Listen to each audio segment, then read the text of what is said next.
Good afternoon. How are you? Well, the temperature is now resuming something that's permits you to survive.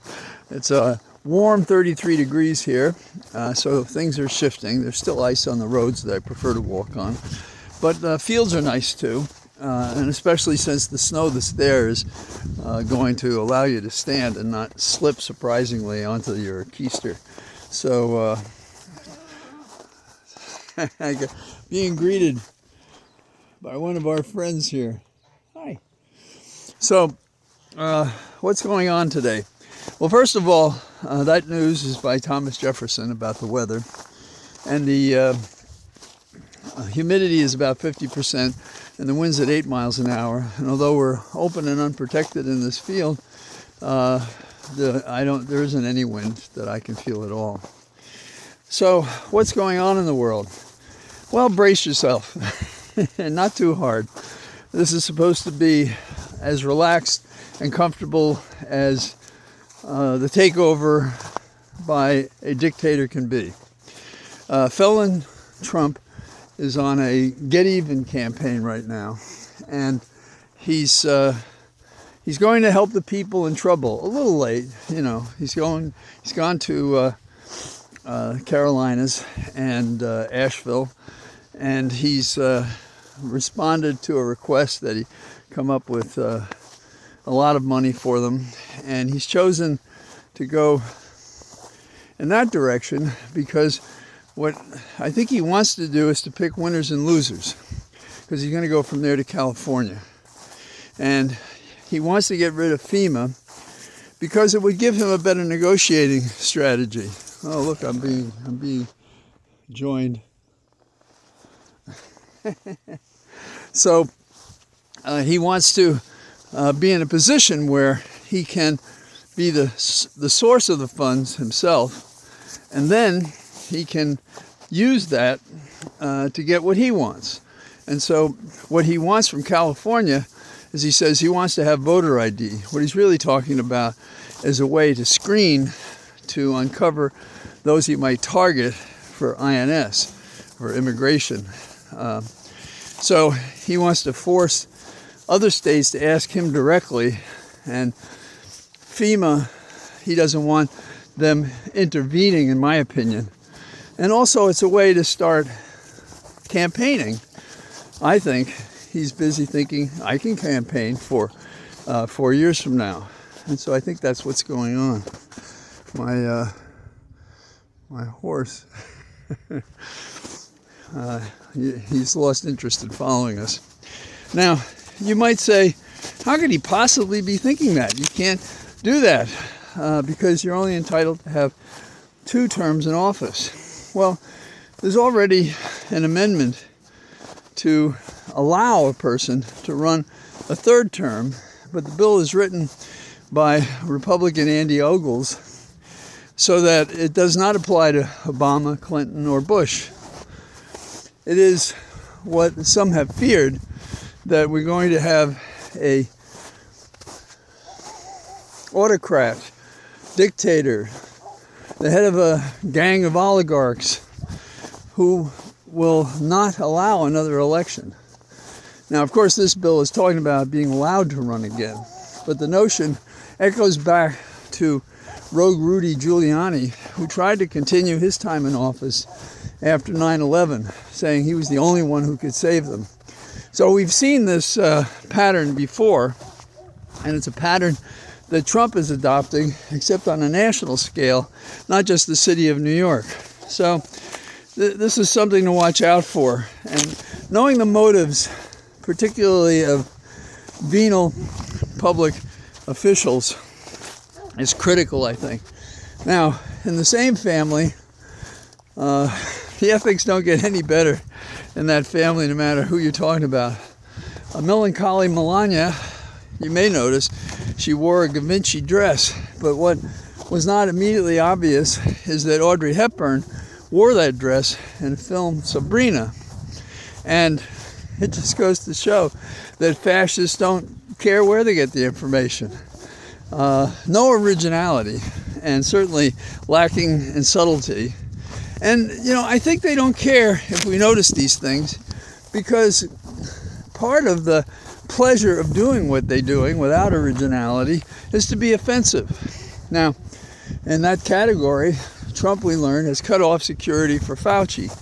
Now, even as he has gone out of his way to demonize Fauci, suggest all sorts of things that should happen to and for him, he now takes away the security, despite the fact that Fauci has had threats. And he says, in response to a reporter's question, well,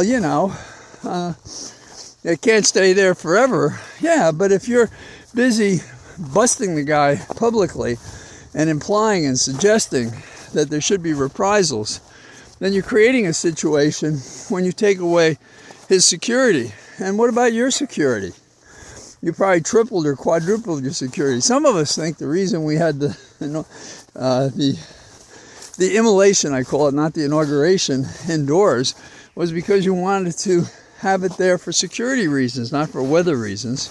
They could always spread warmth around you, any place you decided to speak from. So that's not really a question. So one man's safety for Americans, Fauci, is enough to get Trump on the wild side, seeking retribution, as he calls it. And another woman, a bishop, who seeks mercy, he's prepared to attack her too. And we're going to see a lot more personal assassinations and efforts to diminish whatever platform people have, be it a job, a reputation, a business. We can expect that, because that's what autocrats, that's what dictators, that's what despots do. That's what they do. Now, are we fighting back? Yes, we are. But I thought one of the most important symbols of the contradiction between the Constitution and Trump doing whatever he wants was a Texas judge, a Reagan appointee, many years ago. I think he's been on the bench 27 years, I'm not sure, who fell in Trump's effort to end birthright citizenship, as it should be. On its face, a first-year law student, or probably a senior in high school, could figure that one out. So the key here, it seems to me, is not to lose your mind, to use it. And it's not to defer to reports, which we're going to see more and more seem tilted toward Trump, because I think behind the scenes they're elbowing their way against dissident voices. That is, anyone who would be critical of Trump or his people or his agenda. And inherently, you can't look the other way. Now, so lest you wonder if Trump is a bigot, you should keep in mind that there are other indicators. For example, he's stepping on any efforts to have DEI, which is basically to alert people to discrimination, to have some preferences for affirmative action, to do what a nation should do. Heaven, we couldn't even possibly talk in this present administration about reparations. That's out of the question. Now, following this theme, we had 2 plane loads of migrants were flown to Guatemala today, and places are being searched in the United States, in New Jersey and New York, and they're coming in like gangbusters, because that's how they see themselves, but they don't have a search warrant. They don't even know who's there. It is a true dragnet. It is a true fishing expedition. You talk about a fishing expedition. You have no warrant, and you come with big guns, and you push people around, including a former vet that they wanted him to prove he was a vet, that he was legitimately here. This is how bad it is.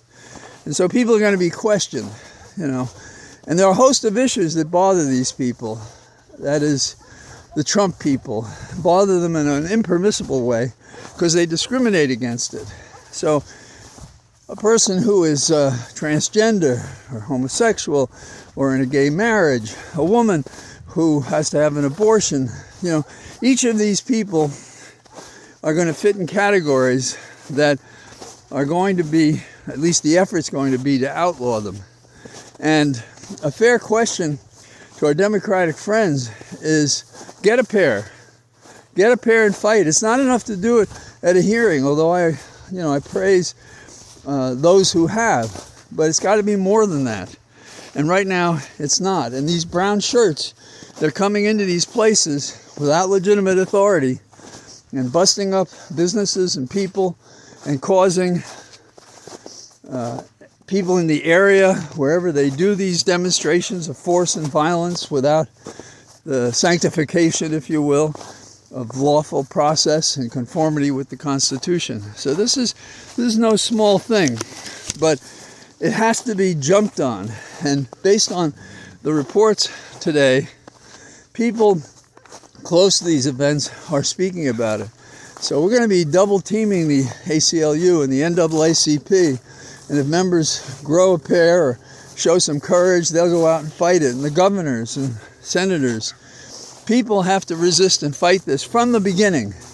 The example of Garland is an example of how to appease without success and to be assimilated into such a weakened position that you no longer matter. That's how this guy got elected. Wrongly.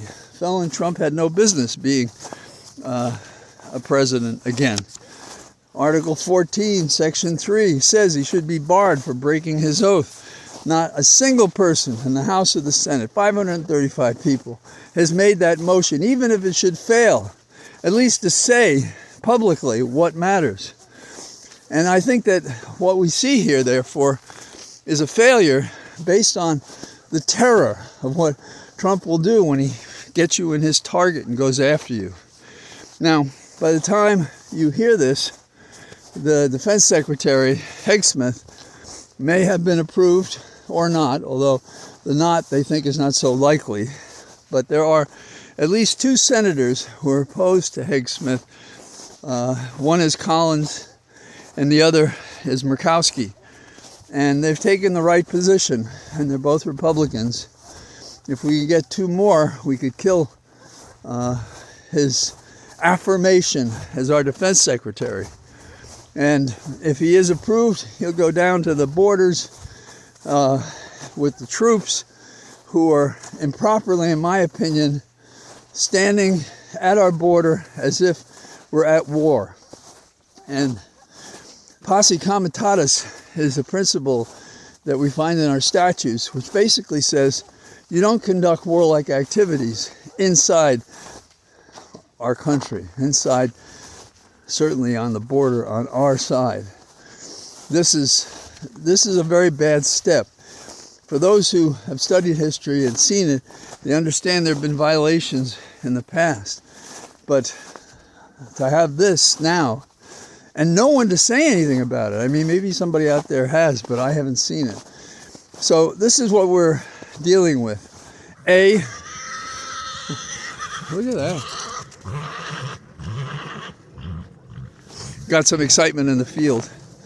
That horse is a beautiful horse, but whenever I tried to ride him, he made me very nervous. He was very head shy. And I've had some great horses. And yeah, watch this, you see him. Isn't he amazing? He's running like a young colt would. Their tail goes up in the air and they lean into it and they charge forward. That's heroic. This nation is low on heroic right now. And that means even saying what needs to be said. So that's what I've got today. I don't mean to be a bummer, but there are many people just ignoring these signs, and some are acting. And I believe that the effort is to overrun us with lots of changes so that many think there's no point, and to discourage people from thinking and acting independently, saying it aloud, and going to court, and going to their legislatures, and to hearings, and stopping this inappropriate behavior. So, I say goodbye to you from my field with active animals. Look at this guy. Oh, I see what they're doing. My Jack Russell is in the field, and they're playing. They're chasing him there. My Jack Russell is very quick. So that's what I got today. With any luck, we'll melt a little bit more and I'll be on the road. But you may have found my companions amusing while we were doing this walk and talk. All the best. Bye-bye.